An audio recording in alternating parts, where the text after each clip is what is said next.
আজ বাড়িতে রান্না করেছিলাম সবজি, মানে ফুলকপি, গাজর, সিম, পেঁয়াজকলি ভাজা, আর এদিকে লোটে মাছের চপ করেছিলাম। তো তোমাদের দাদা লোটে মাছের চপ খুবই ভালো খায়।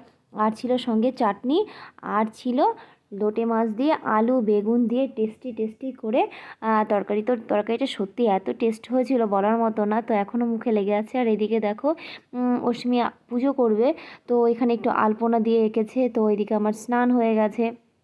তো আজকে আর কিন্তু গুড মর্নিং বলছি না, কারণ এখন আমি ভিডিওটা প্রায় স্টার্ট করছি প্রায় 12:30 থেকে, তো তখন আর কি গুড মর্নিং বলবো, তাই না?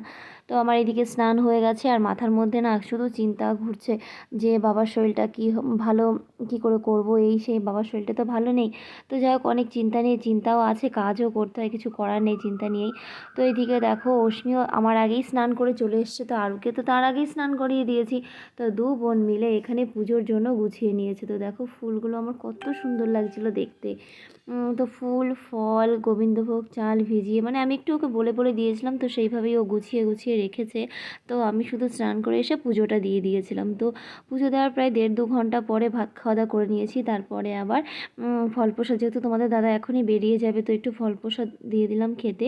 তারপর খাওয়া দাওয়া করে ও ওর কাজে চলে গেল। আমরা একটু ঘুমিয়েছিলাম, ঘুম থেকে উঠে বিকালের কাজ সেরে এখন দিয়ে দিয়েছি সন্ধ্যা। তো সন্ধ্যাবেলায় এই যে মা লক্ষ্মীকে সন্ধ্যা দিয়ে দিয়েছি। আর তারপর তো চা খাওয়ার পালা, কারণ চা তো আমার সকাল বিকাল খেতেই হবে। আর এদিকে দেখো মা বাবা গেছিলো বৈষ্ণব সেবায় আর কি। তো ঠান্ডা লেগেছে, কথা আটকে যাচ্ছে, তো সেখান থেকে একটু প্রসাদ এনেছিল, আর এই যে চা করে নিয়েছি। তো আজকের মতো ভিডিওটা এই পর্যন্তই করছি বন্ধুরা, টাটা, গুড নাইট।